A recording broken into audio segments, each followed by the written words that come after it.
Many years ago, a great coach of mine told me something I will never forget.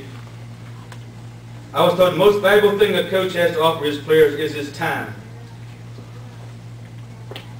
That is the philosophy that I've always, or have and always will coach by. One of the greatest challenges as a coach today is to help guide his players through a very uncertain world that we now live in. In the world that I live in, there is one thing that I know in complete certainty. My professional purpose in life is to be the head football coach here at 96 High School. I have known this without question since I grew up playing football here. I have a very passionate love for 96 and every kid that lives here. During my 14 years as a coach here, I've been very fortunate to have had the opportunity to be directly involved with so many of these students' lives. Many of these opportunities emerged from a need for a coach in a certain sport. I have stepped up to the plate on short notice on numerous occasions when we had to have a coach. These needs have privileged me with the opportunity to coach just about everything we offer, it seems. From middle school football, girls soccer, volleyball, softball, JV football, varsity football, and wrestling. If the athletic department failed to hire a coach for a sport and the sport was in jeopardy of failing or folding, I stepped up. When I took over the wrestling program in 1994, I knew basically zero about the sport. I've seen 2 wrestling matches in my life. They didn't have anybody. I said, I'll learn. However, I dedicated myself and put in the time and effort to learn everything I could to give these athletes my best. And 184 victories later, I think I've done that in my program.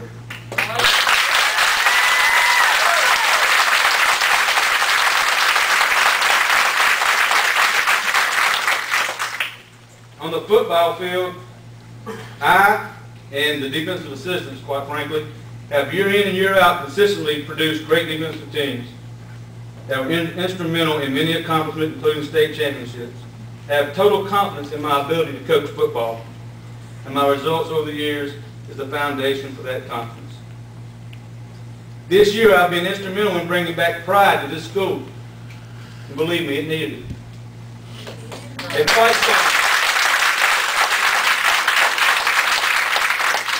A fight song they can call their own, not borrowed. A new bond between the band and cheerleaders and football team that makes Friday night special for these kids in the community. Many teachers have commended me for holding the team accountable for grades, homework, and behavior by implementing a mandatory study hall and requiring each player have their teachers sign their agenda and put any notes in there they want to. This allowed me to stay abreast of what our players are doing each and every day in the classroom. Also, many teachers and staff have thanked me for the breath of fresh air and the new atmosphere that was surrounding the school. At this time, I would like to offer a challenge to the school board members. Now that you have all the facts and can clearly see that these charges are unfounded, groundless, and stem from personal agendas, I ask you to make and approve a motion to go back into deliberations on my coaching contract, come back with a decision that truly represents the students, players, the community, and the 96 football program. It has to be clear to each of you that at this point, removing me from the football program after just one season resolves no problems or issues. In fact, if anything, it will only serve to make it worse. My greatest hope is that this board will start over and make a decision that this football program, players, and community will embrace and support and begin the progress of the process evaluating this program to the level of respect and excellence that I experienced when I wore maroon gold. Throughout this entire ordeal, there is one thing that has upset me the most of all. If you look at these charges, most originating from these 3 assistants, there are insults toward kids that play for them. In short, these charges accuse this year's players of being a group of kids that lack respect and discipline, are profane, and too lazy to keep up their socks and flush the toilets. I cannot express in words how much I resent those statements, especially considering the fact that these accusations aren't true. These players carry themselves in the most mature manner under the most horrific conditions that any players I've ever coached. I will always remember the 2007 football team as being a group of kids whose football experience was stolen from them by agenda-driven coaches and outside influences. Despite all of this, these players never quit and represented Natchez High School with great pride, and every opponent we faced knew they were in a war each and every Friday night. I will forever have a profound respect for every player on this team. I will make a statement directly to those players at this time. To my players, you know who you are, you know what you are. Do not let somebody else tell you who you are or what you are.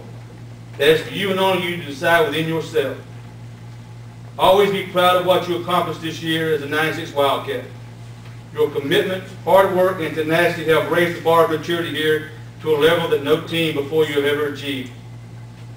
As your coach, there is nothing else you could have done, nothing else you could have accomplished that would have made me more proud. It was a great privilege to coach you this year, and I commend you for sticking together in the face of hard adversity. And you should all be very proud of the way you carried yourself this year and what you accomplished this season. You know you're not what some people have chosen to label you. You are quality young men, and I love each and every one of you. Thank you.